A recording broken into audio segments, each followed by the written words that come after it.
पावनभूमीमध्ये आज हा गुरुपौर्णिमेचा कार्यक्रम संपन्न होतोय आणि त्या निमित्तानं त्या आषाढ महिन्यात खरं तर श्रावण महाराज जगताप यांचं सुंदर असं हरिकीर्तन संपन्न झालं. जोरात टाळ्या वाजल्या. एकदा जोरात ज्यांना हात आहेत त्यांनी टाळ्या. बाकीच्यांना सांगून उपयोग नाही. तर मलाही बरं वाटलं बरं का थोडंसं. आणि 3 वर्षापासूनच निमित्त आहे की दरवर्षी आपण वारकरी संप्रदायाची पताका घेऊन चालणारे जे आपले मान्यवर आहेत, जे ज्ञानोबा तुकोबाचा हा वारकरी संप्रदाय या तालुक्यामध्ये पोहोचवण्यासाठी त्यांनी त्यांचं आयुष्य झिजवलंय, अशा मान्यवरांचा दरवर्षी आपण 1 जणांचा ज्येष्ठांचा सत्कार करतो. तो मान त्या वर्षी आदरणीय तुकाराम महाराज चोखंडे यांना भेटला. त्यांच्यासाठी पण जोरात टाळ्या.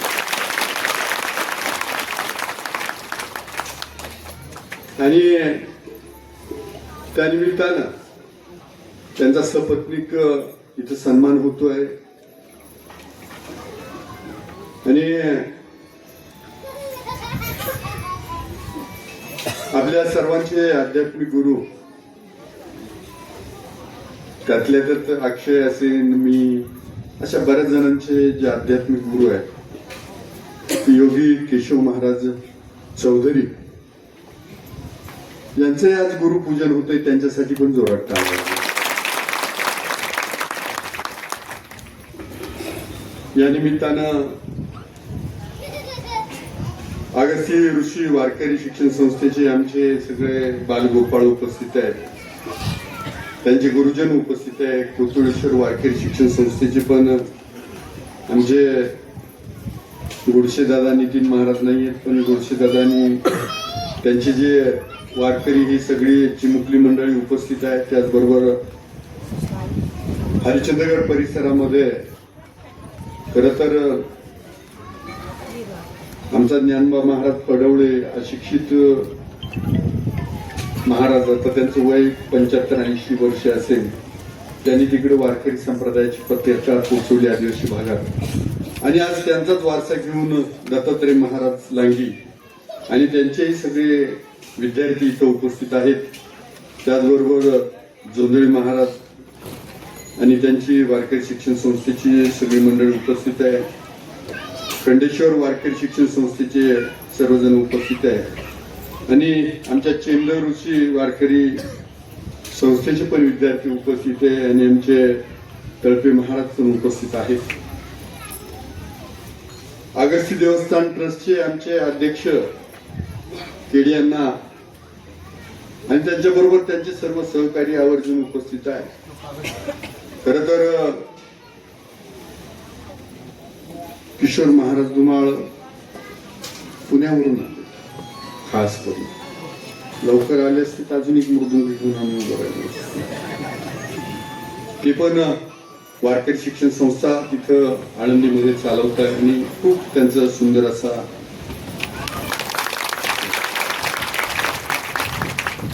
ज्ञानराज महाराज पापड तिकडं पूर्व वाजित होतं. बापच हाताळली होतं. आणि मगाशी खरंच म्हणजे आज नक्की पोराची दिष्ट काढायचं काम घरी होणार वाटतंय असं मला वाटतं.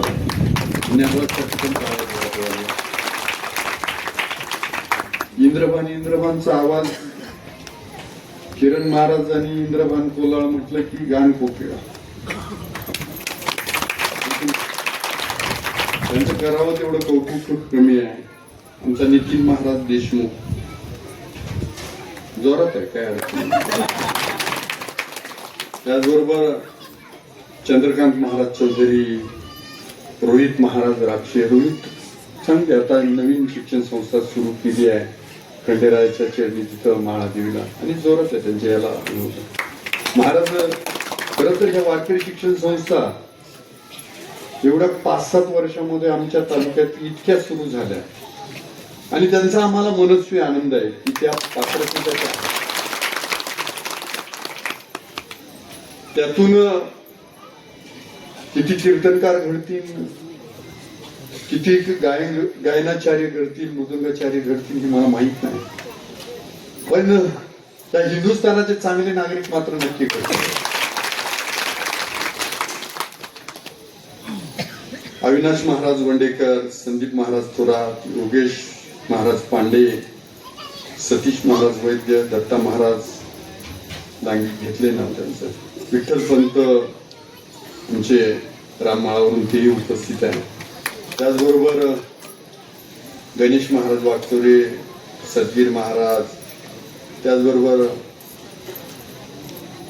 सर्वेश महाराज बाळसराफ, रामनाथ महाराज देशमुख, ज्ञानेश्वर महाराज नाईकवाडी, नानासाहेब महाराज दळवी, सचिन महाराज धुन्नर, राजेंद्र महाराज धुन्नर, रोहिदास महाराज धुन्नर, किसन महाराज धुन्नर, नारायण महाराज चोंदळे, अनिल महाराज तळपे आणि अजूनही काही वारकरी संप्रदायातील खूप चांगले महाराज आहेत. वारकरी संप्रदायाची पताका घेऊन चालणारे सगळे भाविक भक्त आहेत. वेगवेगळ्या क्षेत्रातील, कोणी वकील क्षेत्रातील, शिक्षण क्षेत्रातील, सगळ्या क्षेत्रातून सगळे मंडळी आवर्जून उपस्थित आहे. कार्यकर्त्यांची नावं मी मुद्दाम घेत नाही, कारण असं होऊ शकतं की ज्यांची नावं घेतली बाकीच्यांना वाटतं की तेच माझ्या जवळचे, त्यामुळे तुम्ही माझ्या सगळे जवळचे आहेत. हो हो, आणि जवळचे आहेत त्यांचा सत्कार मी कसा करतो ते सगळ्यांना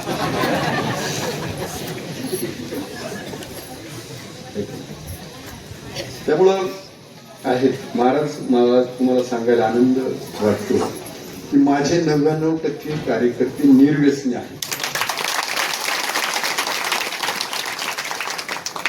आणि आता मी नवीन पायंडा पाडला की ठेकेदारीची कामं घेतानाही त्यांना विचारणारे काय पहिले तुम्ही आई बापांना सांभाळता की नाही.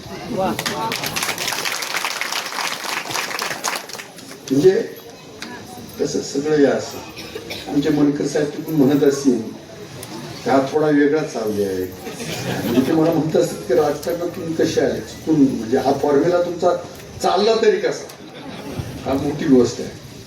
पण ऐका, जर आपल्याला चांगला समाज निर्माण करायचा असेल, चांगलं राष्ट्र निर्माण करायचं असेल तर चांगले विचार पेरावे लागतील, चांगले विचार कृतीत आणावे लागतील. नाहीतर बरेच जण विचार पेरतात पण कृतीत आणत नाही. आणि म्हणून की असंच राजकारण आवडतं तुम्हाला असं केलेलं तर नाही आवडत. म्हणजे बऱ्याच वेळा दारुड्याच्या पाया पडून झालं तो ऐकलं नाही की मग त्याची कानफाड वाजत असतो. म्हणजे महाराष्ट्रात बातम्या झाल्या तरी मी त्याची मी चिंता करत नाही, कारण त्याच्या मागची भावनाच ती आहे की तुम्ही बघा तुमच्या मुलांना पण बघा, संस्कार करताना जर तुम्ही वेळेची वळण नाही लावली ना, आता काही काही पाहतो त्यांना मुलांनी शिव्या दिल्या ना लाडीपणाने बारके त्यांना चांगलं वाटतं, पण त्याचे परिणाम पुढं कसे होणार. काही बारके पोराच्या बापाच्या तोंडात मारतात, आई हसत असते, पण ते नंतर हे हाताच्या बाहेर जाणारं गणित आहे. त्यामुळं आपल्याला मुलाबाळांवरती संस्कार केला पाहिजे. खरं तर आमच्या मागे जो धाक आहे ना, तर तुकाराम महाराज एकंडे चोखंडे, आमचे योगी केशव बाबा, या सगळ्यांबरोबर जेव्हा आम्ही राहतो ना तर नकळत आमच्यावरती धाक राहतो की आम्ही जेव्हा केशवबाबांबरोबर मध्ये त्या गुजरातमध्ये एक कार्यक्रम होता मोठा, मला वाटतं महिनाभर कार्यक्रम चालला होता, बरोबर ना. हो, आणि तिथं बाबा म्हटले की जायचं. आम्ही सगळी तरुण मंडळी होतो, आम्ही गाडीत बसलो, त्यांच्याबरोबर गेलो. तिथं एवढा सुंदर कार्यक्रम होता स्वामीनारायण, जय स्वामीनारायणचा, आणि तिथली मॅनेजमेंट वगैरे तिथं पाहायला आवडलं. मग तिथं जायचं म्हणजे नुसती कीर्तन का नाही, तर तिथली जी मॅनेजमेंट होती मला जो कोणी सेवेकरी होता तो हिऱ्याचा व्यापारी होता. आम्हाला सेवेकरी दिला तो हिऱ्याचा व्यापारी होता. तिथं साफ करणारे नासं साफसफाई करणारे कितीतरी डॉक्टर इंजिनियर अशा पेशावरची सगळी मंडळी.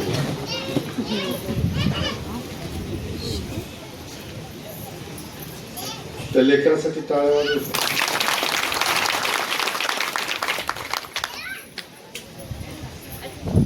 खर तर या गुरुपौर्णिमा आणि उत्सव याच्यातून मोठे होणार आहेत संस्कार. मी तुमचं कीर्तन एकदम मन लावून पाहिलं आणि मी मनोमन त्यावेळेला ठरवलं, माझ्या भावांना, माझ्या घरच्यांना, माझ्या किंचित त्रास नाही. आता राजकारणात चिडायला लागायचं, बोलायला लागायचं. आता मी विचार केला, जर मी 50 ती 45 करू. असं तुम्ही पण काहीतरी ठरवून जा. गावाला, भावाला, देवाला आपला त्रास होणार नाही. ज्याने देवाचं खाल्लं, भावाचं खाल्लं, गावाचं खाल्लं, त्याचं काय?